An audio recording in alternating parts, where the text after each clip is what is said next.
Très chers amis fidèles internautes, bonjour partout vos amis. Vous êtes nombreux en train de nous suivre dans le moment Oyo, na Kinshasa, na Luanda, na Paris, na Bruxelles, na Suisse, na Londres, na New York, na Montréal, na Ottawa. Partout vous nous suivez, on vous dit bonjour. Bienvenue sur notre chaîne Afro-Canada et bienvenue sur notre émission Ici on parlait. Alors ici on parlait, c'est une émission qui parle de faits sociaux, qui parle de réalités sociales que nous passons dans les foyers, dans la société, pourquoi pas dans notre vie chrétienne et notre vie professionnelle. Aujourd'hui on va parler d'un sujet qui fait parfois la une dans beaucoup de foyers, dans beaucoup de parents parlent à leurs enfants, qui est le fait qu'il faut savoir faire un choix. Un choix, qu'est-ce qu'un choix? Comment faire un choix pour avoir un bon partenaire, une bonne partenaire avec qui on va partager toute sa vie, parce que dit-on qu'on vit plus avec son partenaire qu'avec ses parents. Alors aujourd'hui on va développer avec notre invité qui est avec moi, qui m'a toujours accompagné, qui m'a toujours soutenu. C'est la personne bien de Thème Maele. Thème Maele, c'est mon invité spécial, c'est mon co-débatteur, c'est mon associé avec qui on développe des sujets avec lui, que je m'en vais déjà saluer tout de suite. Je dis bonjour mon frère. Bonjour mon papa. Bienvenue dans Plateau Nabiso. Merci beaucoup mon frère. Je sais que Tozana, moi et à juin, je te souhaite déjà joyeux anniversaire. Oh, merci beaucoup. Ouais. Bien qu'ils aient anticipé, c'est pas encore le moment, mais c'est son mois, donc allez-y comprendre. Jours, hein? Donc j'allais déjà dire que pour vous tous qui voulez, peut-être qu'on vous souhaite de joyeux anniversaire sur notre émission, n'hésitez pas de me contacter sur mon numéro. Mon numéro il est là affiché. Envoyez-moi vos photos, appelez-moi d'ailleurs. On va parler, on verra ce qu'on peut faire pour publier, pour vous souhaiter de joyeux anniversaires. Pour vous qui voulez faire de publicité de vos activités, votre restaurant, votre salon de coiffure, votre boutique, tout ce que vous voulez là pour faire la publicité, et nous on est là, on peut faire ça pour vous. Vous pouvez nous contacter sur notre numéro et on viendra vers vous pour chasser les images et pourquoi pas les monter pour une bonne qualité de publicité qui peut vous rendre vraiment service. Alors avec lui nous allons commencer notre émission parce que comme je venais de vous parler, notre sujet aujourd'hui c'est comment faire un choix. Donc on va d'abord savoir c'est quoi un choix avec notre invité, notre co-débatteur, et nous allons développer le sujet avec lui. Mon frère, le sujet est le choix. Ah oui. On dit que choix est à facilité, que ça la choix mon frère. Ah oui, bien sûr, bien sûr. Alors, d'emblée, d'abord par rapport à la période où il y a Covid-19. La Covid-19, c'est que le parc est commis un peu ouvert, accès à sangana na bango, bima pour se retrouver dans la période de déconfinement quoi. Oui. Un mot d'abord pour ça, déconfinement. Bon, et pendant d'abord merci Seigneur, le Dieu tout puissant na opportunité à PCBSO toujours aux envies parce que Bélo va perdre ma vie comme pour aller l'autre mais na bolingo nae à protéger ba nae toujours aux envies l'autre côté sous na déconfinement, donc il faut te remercier d'abord le Dieu tout puissant.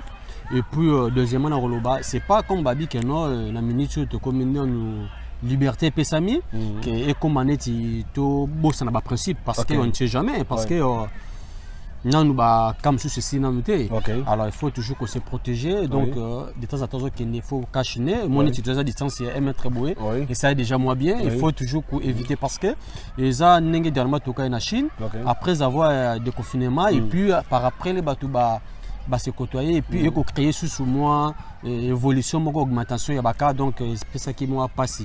Alors tout ça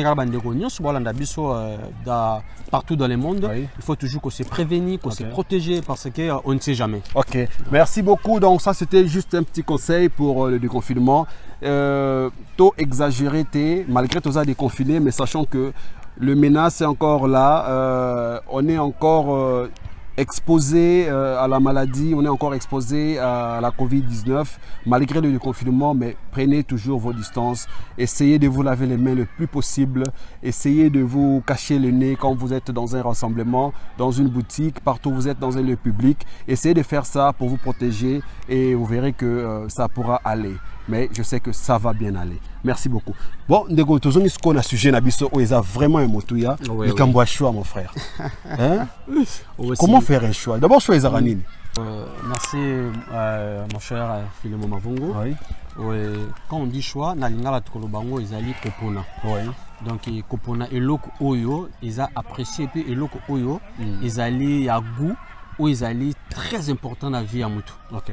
Ezali très important dans la vie à mutu. Donc il y a un bengi choix. Donc c'est ça. Bon, choix les lots, toujours le choix où ezali choix ya molongani, choix ya partenaire, choix ndenge nini mutu akoki kosala choix po yeba ke nasali choix ya malamu to nasali choix ya mabe. Comment mutu akoki kozala ezala ba indice yokola kisa mutu? Oui mon cher, c'est très bien parce que oui. D'abord on a vu à mutu. Oui. Ce que ça li choix est bien, yeba ke vino mobimba ozala erré ou heureuse et puis vino mobimba ozala bien na vina yo et puis na yebi ke okosala eloko moko ekozala très précis na avenir na yo. Mais ce que ça li choix ya mabe ezali peu d'autre part ezali komitimu la libulu yo moko pona négativité ya vina yo. OK, ben lego lelo, excusez-moi la katuma le mais quelles sont les caractéristiques oyo mutu neto ko mwana mobali akoyi kozala na yango po ayeba ko sala choix ba critères nini mutu akozala nango? Alors, pour nos critères, mon cher, d'abord, il faut se connaître soi-même par rapport à leurs besoins. Donc, veut dire que il faut yomo komi banan eloko nini oyo lingi ou bien eloko yomo omiyebi nanu et puis ba ko penser eloko nini lingi et puis la lingi eloko ngo ezala na gunini. C'est très important d'abord na assez concerne les choix parce que oko ça la choix te pour un sentiment mais au ça la choix na eloko oyo monique et convaincre un tema na yo et puis sentir eloko oyo ezali il y a bien oyo d'abord et apprécier nga na nyonso d'abord eloko autre benga comme lumière et étoile eloko oyo attiré yo na par rapport à désir na baguna yo. Mais ndeko ebi quand même que monsieur Kosaka monsieur koki ko lakisa yo sanza mais ça lango sanza te za moto, tu comprends? Donc je sais pas, est-ce que place wana pour moto eba ko sala choix, est-ce que à cause de la aza habité na ba risque nini d'abord pour la sala choix? Merci de Filemo et le coach Koloba. Donc Isa Bongo parce que Miss Lulaka. Oui, bien balanga njembo ba yembaka Miss Lulaka. Donc Miss Lulaka tango eluli d'abord ngala Koloba kotoana Isa très important d'abord Miss Elula parce que eloko olingi d'abord d'abord faut Miss aussi pelanango. Pour ceux qui ont ces pelanango déjà tango kota na ba critères de développement yango ko pesa ke oyebela ko saisir parce que déjà Miss et ponte ke na biloko oyo olingaka. Donc c'est ça parce que okosa na no choité ou bien okola na ba critères te na eloko olingi te. D'abord Miss Eluli au senti que un convaincre manayo par là si ko ne ko nga so ba ko développer ou comprendre que non na ba critères nini o nga o vana mutu oyo Miss Eluli. OK, mais na ndeko na lobi boye par rapport à ba critères ka tozol na ba critères wana kaka et ça na adage mo lobi que tout ce qui lui n'est pas or. N'est pas or, oui. Sikoyo mutu azala na ba critères nanu te atana no o Miss Zolula d'abord bon ce qui Miss Eluli le ko mabe ndé nini royeba. Bon, d'abord, dans le but, d'abord, Ezali Kolula. Mais ce temps, il est apprécié. Oui. Au senti que non, parce que moi, beaucoup, tout le monde a banda comme Abala, Lilo, et puis beaucoup, tout le monde a ba fiançailles, et zo melaté. Au lingi, moi aussi, lobby comme je t'ai dit, moi, je suis au Loli. Alors, et là, le besoin de la Singara, ils en ont d'abord, avant Olinga Mwasi, d'où avant Olinga Mobile.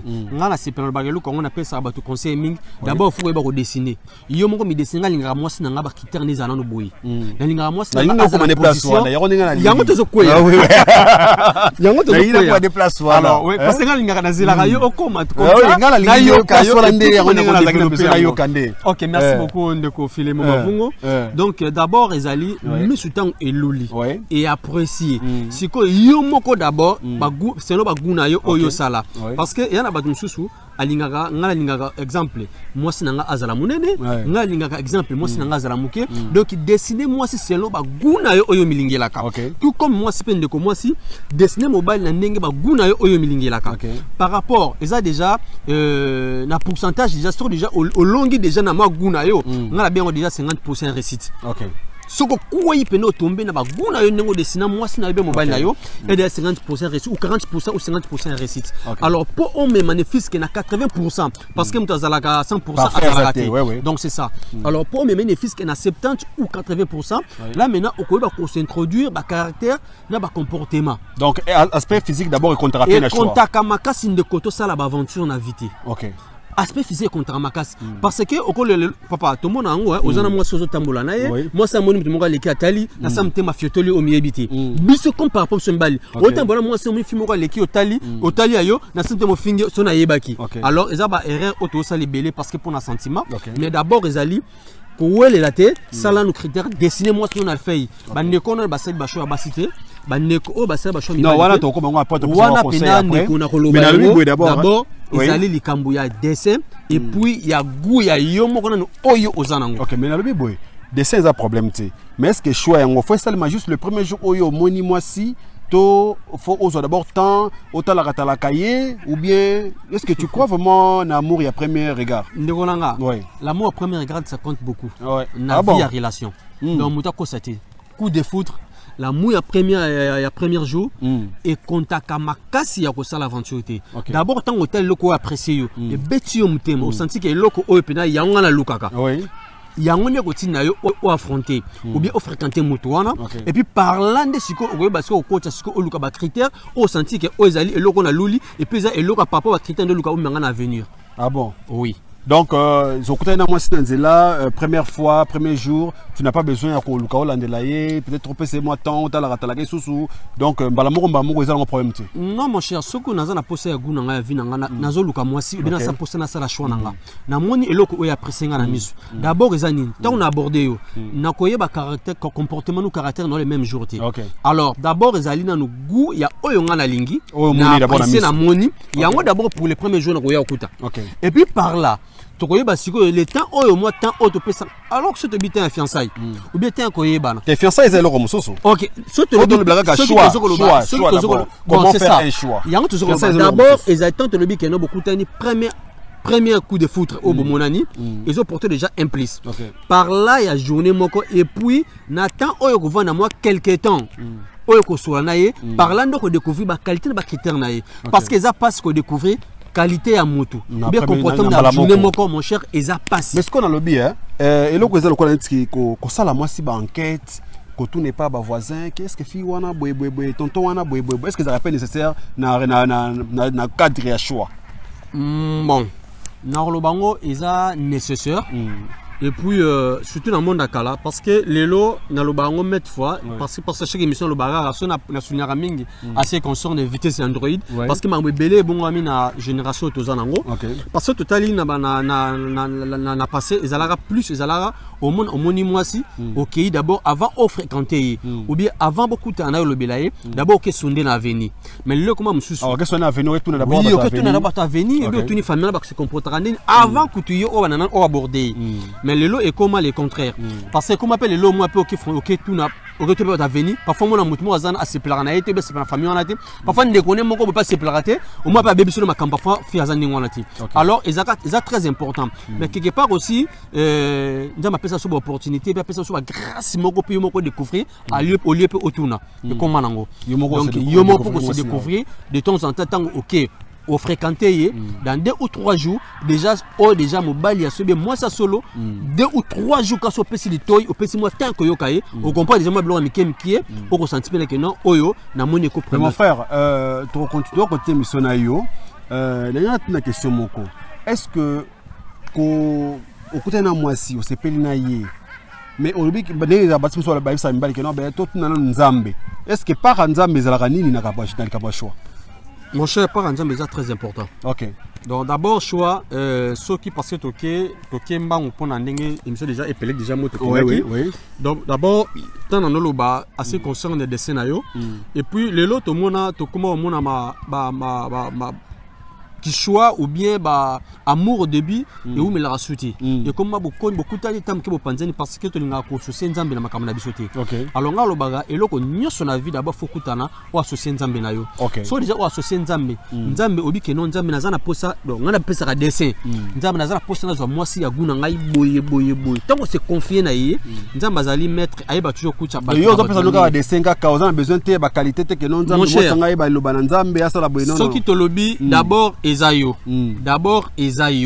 yo o jusqu'au social pesi nzambe ba posa na yo mon cher nzambe yo karabiso tant o sali guna yo nanu o associer nzambe nzambe azui akopesa yo selon goût oyo olingi d'abord c'est ça alors tant déjà au sengi nzambe na guna yo nzambe apesi yo nzambe apesi lo mabete toujours kozala bien alors ko associer nzambe ezala bien mais ceux qui osent na masi ke non na tuni to tuna na nzambe oui eza bien eza pe mabete tant on fréquenter mutabina tuna nzambe eza mabete eza pe lo ko bien auto ko appuyer mais siko yo pe il faut ko yeba pe quel nzambe ko tuna donc c'est ça aussi non mais quel nzambe comment nzambe azamoko quel nzambe ndeni mon cher biso ba chrétien to banzamba bazamoko mais ça ba tout bazan nzambe moko te. OK ben alors on continue notre émission avec notre invité ba réponse est ça n'engage que lui parce que ngai na autre ba question ba réponse est alors je m'en vais juste saluer une dame en Italie madame Maïcha Kana Martine la maman de Francesca et Sarah et je m'en vais saluer bienvenue Ndimak en direct des États-Unis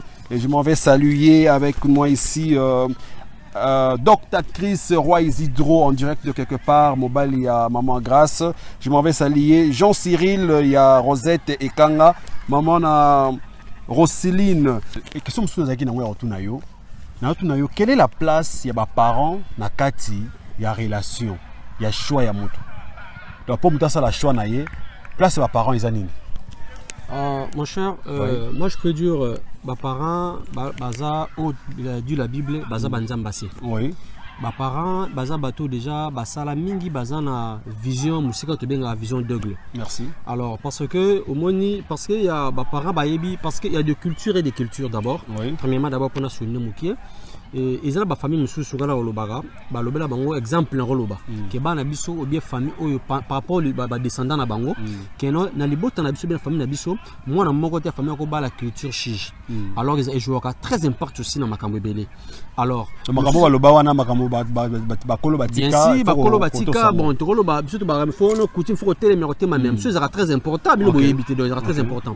Alors ba parents baza batu baza très important parce que na makambo ebelé assez conscient des choix au bakomi ako préciser yo au ba me ako yebisco expliquer yo très bien mais yo moko d'abord ils a très important d'abord yo moko parce que papa ko c'est la yo choix bien si bien maman ezalaka mais ngala lobaka meilleur choix ya mutu d'abord eza yo moko mutu en soi parce que ezali o yo zo sala choix pour na vie na yo mobimba parce que bovana mutu wana papa na maman ba kozala te mais si arrivé que mutu sali choix na ye malgré choix na ye ba parents ne ba telemeli choix wana ça se passe comment yo kosala nini bon ezalaka et balobaka toko tsa batetu dur na papa na maman te mais d'abord nga lobaka avant d'abord o mika ko accepter papa d'abord il faut que banane source pourquoi papa be maman balingi choix na ngai te donc d'abord c'est ça donc toko boya bango mbala moko te ou pe au compte parfois papa ebiso ke non be maman ebiso ke na lingi mona mwasi na te bani mbala te o kata vie o kata choix na yo non alors so mbala vie na yo parce que les maîtres et nyonso ya circonstances nyonso za nzambe o azali kolo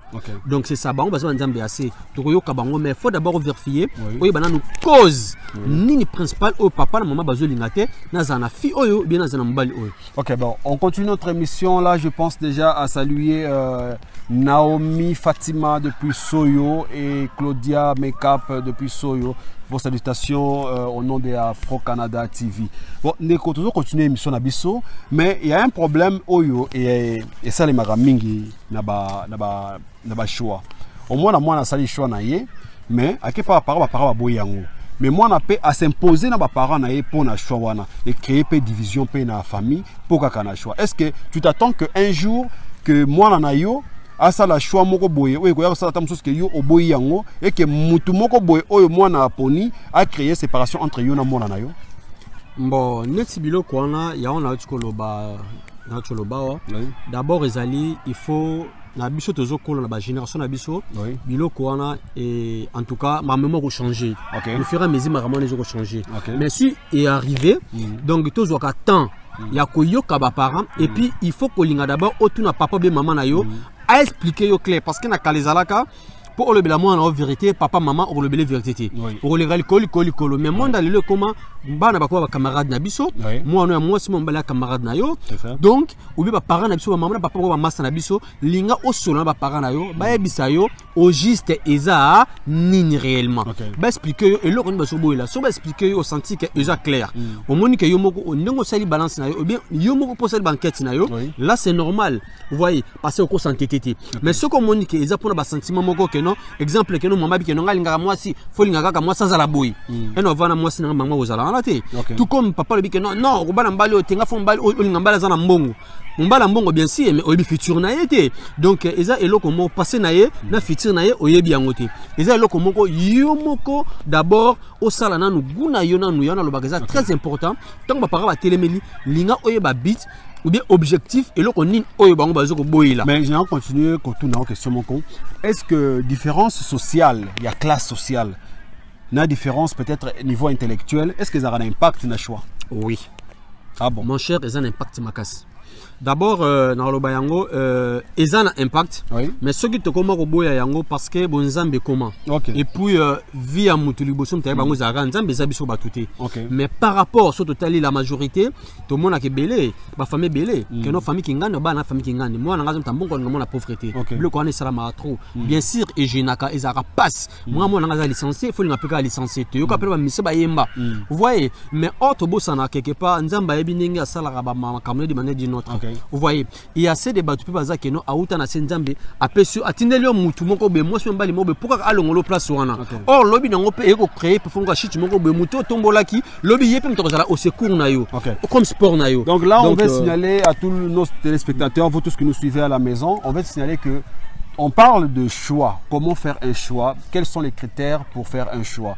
Donc Babylon dans le Belaoyo, c'est des choses qui arrive na ba te belé ba kutana ba problème mwana ya choix à cause ya choix à ça la choix ya mabe à la rang social naie à la niveau intellectuel naie et ça là que et créer ba problème et même péta sous soutien à liwa parce que à ça là que choix par intérêt à ça là que choix par rapport à classe sociale na bango et que choix wana et même lié dans liwa et les problèmes par rapport à mutu au temps sous à ko lingaye na denga solo.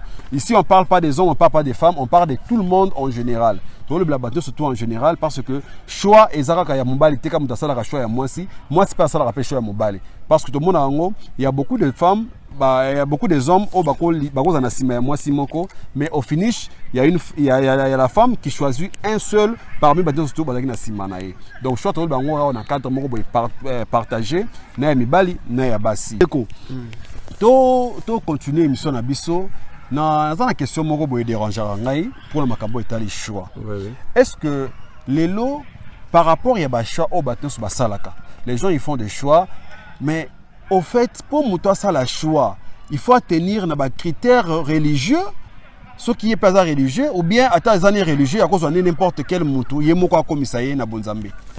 Ndikonanga wana eza erreur grave tout ça là. Merci na question na yo d'abord.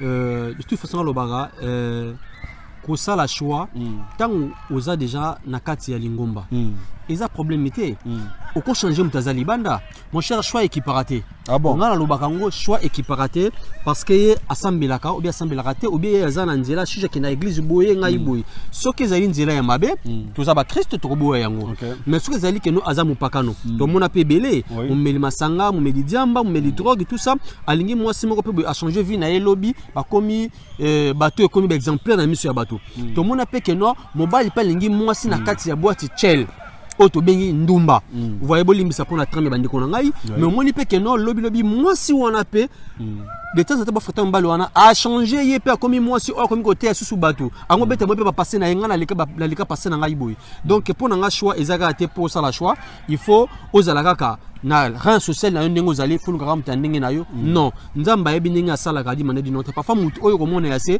parfois ye wana lobi ko zala heure ou heureuse na vie na yo parfois ye wana lobi ko memela yo bénédiction na ndako na yo parfois ye wana ko sala yo foyer pi bana oyo ba ko zala ba fitir kitoko pour na lobi oyo ko mona ya misu lelo ko mona ke non oyo ndi azongala oyo na zana mbongo lobi na yebité passé no yebité nenga zuna mbongo na ye ou bien nenga atambolaka oyebité donc parce que olandi eloko moko ozo ko apprécier yo lobi yebité donc pour na ngai choix ezali linga oyo omonike a convaincre motema na yo oyo senti olingi ye pesa ye bolingo meka ko faire voir ye meka ko lakisa ye comme ça na baguna ba désir na yo mon cher ngalo baka moi sina mobali ntazaka parfait azate et puis tant olinganaka tozaka kokate moi si pour écouter que no olba que non moi si linga moi si ngaza ba gubo ba ketare bo nyonso kutana moi si na mon cher eza pasi tout comme moi si pe kota mobali mais to se complétaka tant bo ndi ko lingana osali choix na yo de temps en temps au fur et à mesure bozo vanda ngala linga moi si nga to se comporter boy mobali na nga linga oza boy yo ne oyeba ko éduquer ou bien oyeba ko soigner ba gaffe oya moi si na yo tout comme pe moi si ayeba pe ko soigner ami mobali na ba goût et puis na oye ninga lingelaka donc ce qui te bien balé boye ba ko pesa na keno moi si nanga eloko oyo lingi yo no ba ko digijango donc moi si na mobali zo moi si no kwa camarade na yo zo lokola moi na yo c'est tout comme pe yo moi si zo mobali na lokola camarade na lokola moi na yo tout se compléter na ba gaffe na biso muke muke to ba ko se changer donc to ko merci beaucoup ndeko na biso tozana ya wa thème mayele c'est lui qui partage l'émission avec nous c'est quelqu'un vraiment Azana mo expérience vraiment mingi na ba domaine belé oyo vraiment étali vraiment social ba domaine étali foyer c'est quelqu'un vraiment que moi j'apprécie beaucoup parce que ceux qui n'azala kana mingi na émission boye parce que il me prodigue beaucoup de conseils aussi je pense que le conseil PAP Sakabiso awana Afro Canada TV ça profite aussi de beaucoup de gens bato mele ba profiter na ngopé donc faites ce qui est bon ne faites pas ce qui est mal ce qui est mauvais. Donc, on doit profiter nango. Oh, peut-être Monique non, ils bien té. Je pense que aux appels à droit, il y a zala un peu réservé, na ko landanyo surtout. Mais ndeko, il y a des gens qui disent que choix pour ça la choix est malamu, faut pas aux la émotionnel. L'émotionnel c'est peut-être que au Monica Mutumbala moko boye au palpiter, au salimba moko wana et comme on peut une erreur. Est-ce que c'est vrai? Bien sûr, mon cher. Bien sûr. Vous allez palpiter ou bien vous allez émotionnel quelque part. Parce que mingi basala ba choix na ses émotions. Oui, na ses émotions. Parce que vraiment garçon yo vraiment na craqué, fille na craqué. Après tant on comprendre hier que mais c'est pas ce que je pensais, il était vraiment on est là bano kanisango. Yango la lobaki eloko ya liboso ezana no goût. Yami balé ya kovanda koyeba moto ozana ye dupe oko changer ils appellent dans la vie mon cher bazaba inchangeable ngala bingaka obandi et puis na lobaka eloko mon cher na vie na tango sali choix na choix na yo na selo goût na yo monique non moi ça ngaraza la boye OK o aborder pour o ko étudier caractère na pour bo ko démarrer na camion na bino ya amour na bino d'abord na temps oyo muke bozaka nango d'abord il faut que tala kana moi si oyo yo kabem balo yo kaka. Mais on peut avoir des critères où il faut tenir compte. Mais c'est ça mon cher. Oui, vas-y, dis-moi des critères là. Ceux qui ont déjà que moi si oyo azaka temps à tout ce peut ça conseil bien à partir déjà les solo azo yoka. Mais mobile oyo yoka ne fiske conseil. Mon cher Zadam mobile azana avenir. Ou bien moi ça azana avenir. Doupe au moins moi si bien mobile oyo déjà azaka temps. Au moins besoin d'attendre parce que il y a assez qu'on soit le dialogue.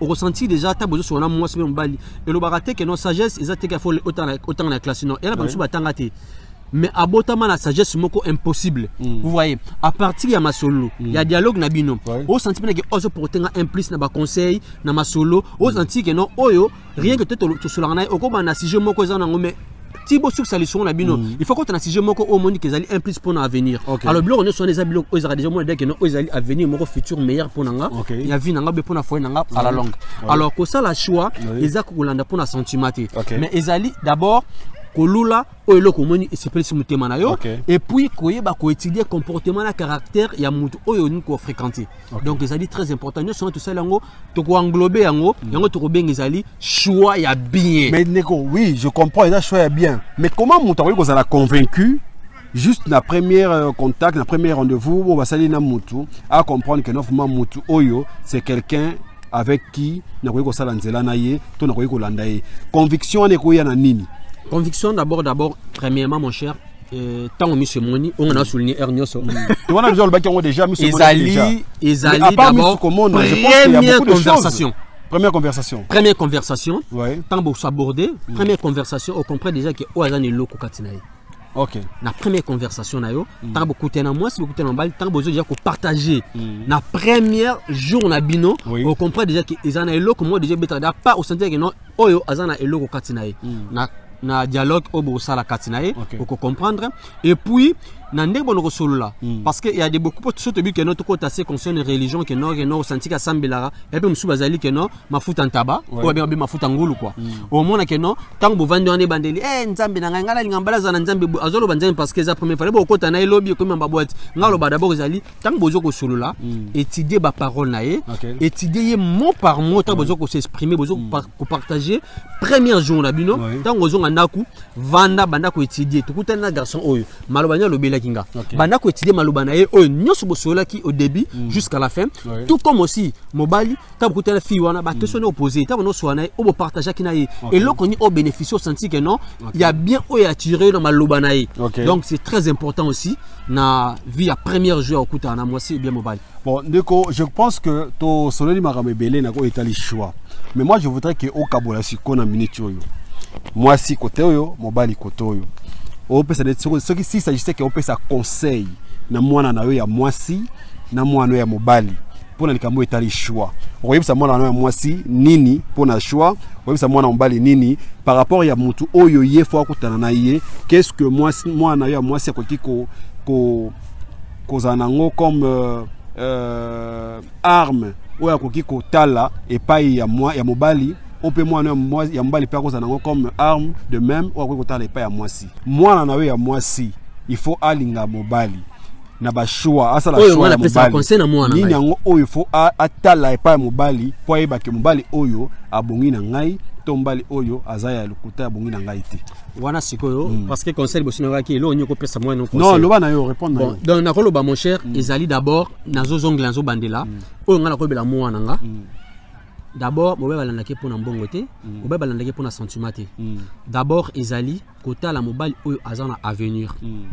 mobile azana avenir mobile azana komikitisa azana respect et puis mobile oyo ayebi nzela ya nzambe ayebi nzela ya nzambe donc c'est ça d'abord parce que la mwana mwasi ya mwana mobile sikoyo po epa ya mwasi arozala a conquérir mwasi par rapport à quoi na mwana mobile na roloba la mwana mobile d'abord ezali kota la mwana mwasi oyo aza d'abord famille non bien instruit d'abord ezali famille quand on dit famille bien instruit c'est pas que famille en bongo non d'abord ngaloba ngo d'abord faut tana nous descendre ya famille wana est-ce que mais ça je pense que ça n'a rien à voir parce que ma famille nous bazo ba quitter ya kotanga ya osala ya la c'est pas pour na étude ils pour na mbongo te mais d'abord ezali otana nous famille wana d'abord ça bi famille tana nous maman na ye ninga va ndako libala OK et pendant ça d'abord c'est très important hôtel dans maman na ye ndako libala et puis hôtel soka zala bande ko basi ko beza na famille tala est-ce que famille va vendre na mabala OK l'andela nous famille on a très bien pour la mona mobile parce que mon cher le bango choix l'équipe passi eza biso mibali za basité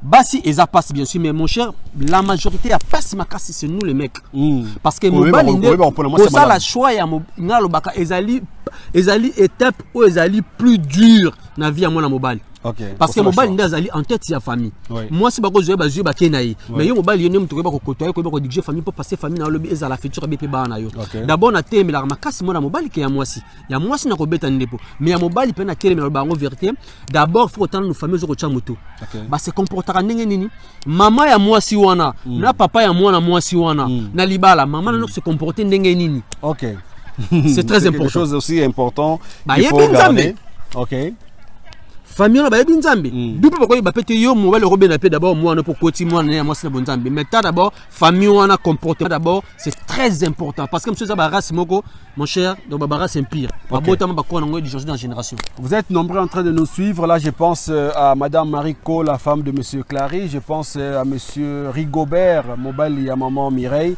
je pense à maman Mami Mavwanga, je pense à madame Aïcha Kana depuis l'Italie, je pense. Maman Aïcha, donc il a très bien. Ouais, je pense à Meta, la maman de Abigail depuis les États-Unis, je pense à vous.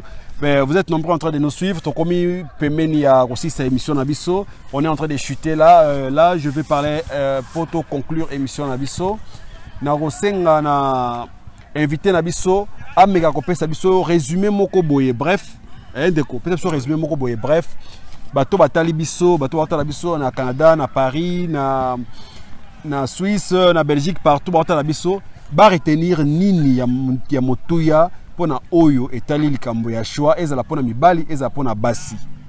Merci mon cher. Ngana kopesa bandeko na ngai eloko na koloba. D'abord pona kosala choix. Oui. Il y a les bosses ali il faut ko associer Nzambe. Oui. Parce que Nzambe wana tolobaka Nzambe akokisaka ba posa na ba dezo na biso na oyo na mwana zo senga sozo senga na kibosolo o se confier na ye Nzambe atika bana ye toujours pesa bana eloko malamu parce que papa ndenge mwana akopesa mwana eloko mabete il veut concerner moi si ou bien mobile d'abord o associer Nzambe et puis tant que zo senga na Nzambe koloba te ke o pesa Nzambe ba ke Nzambe na posa ya mwasi Nzambe na posa mobile Nzambe pa kopesa yo mwasi mobile nyonso oyo lingi paso za na posa na ye ngala lobaka yango na kopisenga na bande ko nyonso balandaka biso donc d'abord ça la critère na yo dessiner quand on dit dessiner c'est na ba penser na yo lobak ndengo lingela ka mwasi no azala be mobile no azala loba na Nzambe Nzambe na ngi mwasi kopesa nga azala ayeba yo ouais exemple na zo kopesa ayeba yo na kolinga mobile kopesa nga ayeba ndenge ya kosolo na mwasi azana kimia ou bien azana douceur na ngamba azana douceur donc azana vice versa na zoko ba mwasi yo na no senga na Nzambe na yo tango senga na Nzambe na yo tango yo zana ngo déjà parce que ba eloko so zo luka eloko na boko na Nzambe c'est que yo mo lingi oza eloko bien o lengela yango bien sûr tango zo senga dia pa Nzambe na biki na luka eloko ona senga pa Nzambe ona biki na ko protéger so na kute na ko protéger yango ata okuta na biloko senga Nzambe ya 100% te Nzambe ko laksa ba indice o ko sentir que no oyo mobile na nga yo kangwa sa yo kaka oyo ata lobi na ndela lingelaka ata ko sa 10% te ata 8% ben 9% na nga na ko bénéficier na mobile na be mwasi na nga et que ça très important o so Nzambe na ba goût ya mwasi be mobile oyo lingaka Nzambe wana akopesa yo ye okozwa ye ko sala choix te pour omoni misu eluli pour na sentiment parce que eloko o engalaka nyoso za orte donc il faut que na osala choix misu ozo lula et puis oyo sengi na Nzambe na yo so Nzambe na yo na bi Nzambe na kopesa yo choix ya bien et puis kopesa mobile be mwasi ya bien o bokozane pour na futur parce que ko sala kozana mwasi ou bien mobile na vie mobimba eza facilité parce que boko na yetan ebele oyo temps ovana ba parents na yote mais wana kozala pour na vie na mobimba il faut ko yeba ko Nzambe et puis ko yeba ko telemela ko sala eloko oyo moni guna yo. Merci beaucoup, vous avez belé, ce qui est plaire bino, n'oubliez pas de liker, n'oubliez pas de vous abonner. Abonnez-vous sur notre chaîne Afro Canada parce que tu aurais la bino tout sous conseil bien, tu aurais la bino makambo belé, malam ou peut-être bon na banda kuna bino et que ça la bino plaisir. Notre émission est suivie en famille pour faire la joie des familles, pour conseiller les gens, pour fortifier bateau, pour dire que on est là, on ne vous a pas laissé, on est toujours derrière vous, on est ensemble avec vous. Vous avez suivi notre émission, on a fait partout, abonnez à Bisso, vraiment, je ne sais pas comment vous citer tous, mais je vous dis merci. Continuez de vous abonner sur notre chaîne Afro Canada TV. Je ne sais pas des choses en bateau pour dédicacer pour tout conclure émission Nayo. Merci beaucoup Ndeko Yaliboso, on a reçu Maman Laetitia et puis Kimberly Kerti, bana passe aux amis Mbotena Bango.